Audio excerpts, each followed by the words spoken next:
Welcome to Luca is a Billionaire, where the only thing I invest in is your answers.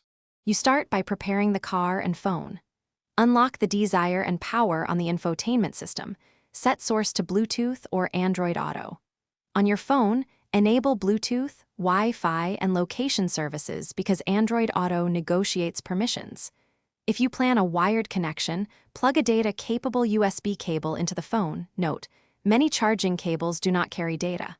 Once done, pair the phone from the car menu or launch Android Auto on the phone so both devices can detect each other. Once devices can see each other, pair them.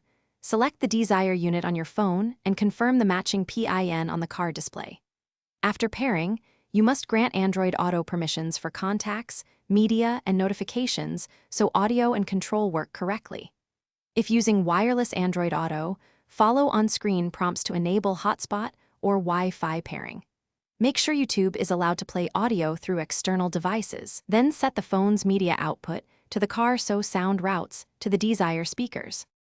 You finish by launching YouTube and selecting a video. Use the Dzire steering or head unit controls when supported, and the phone if not. Make sure volume on both phone and car is up, and that media audio is enabled in Bluetooth settings. If audio is absent, toggle the phone's media output to the car and confirm a 2DP profile is active.